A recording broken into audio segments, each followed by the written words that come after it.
अॻी आयत में अल्लाह तबारक व तआला ने शेर तस्करो फरमायो मुशरिकीन मक्का मजा मदीने जे यहूदीन मजा मुखालिफिन इस्लाम मजा उहे त हर माण्हू हर वक़्त इस्लाम जे मथां एतराज़ कंदा रहंदा। हुन क़ुरान पाक ते वरी एतराज़ कया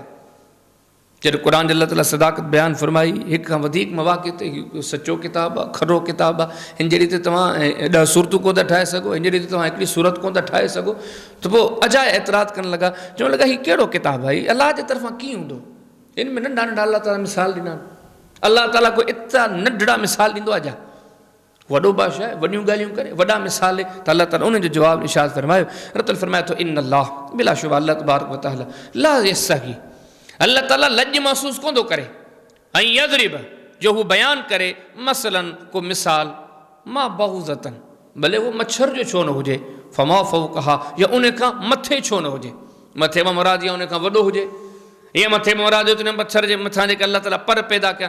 भले उन मच्छर जे पर जो मिसाल है अल्लाह कादिरो कदीर है फअम्मल लज़ीन आमनू बस उहे माण्हू जिन ईमान आंदो है अल्लाह ताला फरमाए तो फयअलमून उहे सम्झंदा अन्नहुल हक़ ही जेको अल्लाह जो कलाम है इहो हक़ है मिर रब्बिहिम उन रब जे तरफ़ां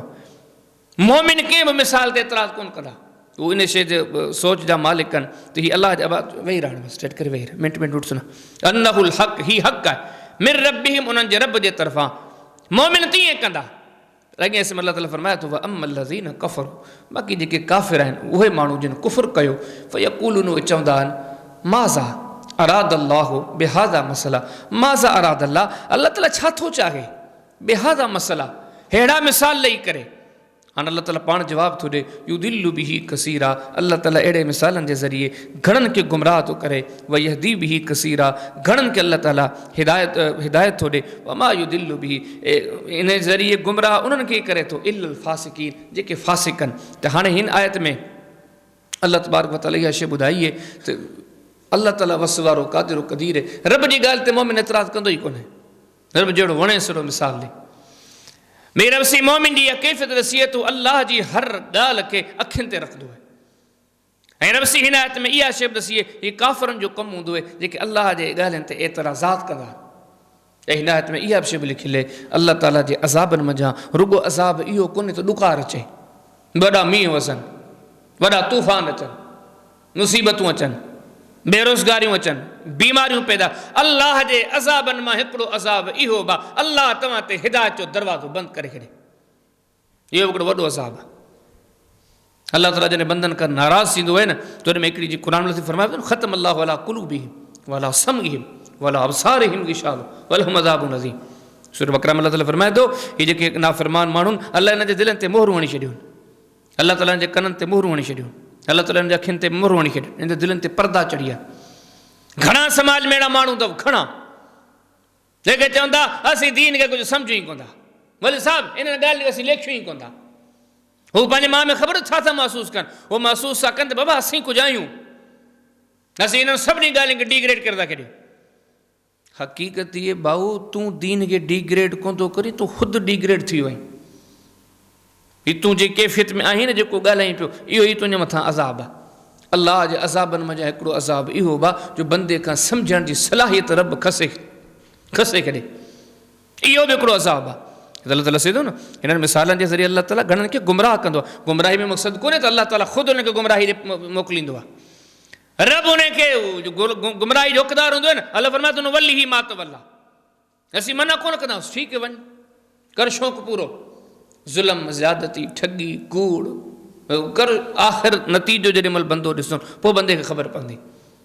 हिन आयत में अल्लाह ताला वरी इहा बि ॻाल्हि दसी अल्लाह जे नेमतनि में रुॻो इहो बि कोन्हे अल्लाह जंहिंखे दौलत जजी ॾे जंहिंखे पैसो जजो ॾे जंहिंखे हीअ शइ घणी ॾे हीअ शइ घणी ॾे अल्लाह जे नेमतनि में इहा बि नेमत आहे अल्लाह कंहिंखे हिदायत जे गस जे तरफ़ गामज़न करे असाब सगोरनि में कहिड़ा हुआ सवाइ चंद ॾे सभु ग़रीब आहे ऐं तव्हां इहो बि जुमिलो चवंदो अल्लाह राज़ी हुन अल्लाह जे राज़ी हुए न अल्लाह अमीर छो कोन कनि अल्लाह राज़ी जंहिंखां थींदो लाज़मी न आहे त अल्लाह जंहिंखां राज़ी थिए उनखे अमीर ई करे अल्लाह जॾहिं राज़ी थींदो आहे न रब जे तरफ़ां जेका सभ खां वॾी नेमत बंदे खे मिलंदी आहे उहा हिदायत जी नेमत आहे यकीन ॼाणो बंदे वटि हिदायत आहे न ॾुखिया सुखिया ज़िंदगी में ॾुखियाई महसूस थी थिए पर यकीन ॼाणो वरी बि जे दीन वारे ईमान वारे दस ते ॾुखिया ॾींहं गुज़री वेंदा हज़रत बिलाल जब ॾींहुं गुज़री आहे न, उन दौर में अबू जहल उन जा बि गुज़री आहे, फिरौन जा बि गुज़री आहे, उन ज़माने मूसा अलैहिस्सलाम उन जा बि ज़िंदगी जा ॾींहं गुज़रियो था वञनि, पर जंहिं माण्हू जी ज़िंदगी ईमान जी हालत में गुज़रे थी, इहो वॾो सआदतमंद आहे। ईमान अथसि, हिदायत अथसि, हर नेमत नेमत अथसि,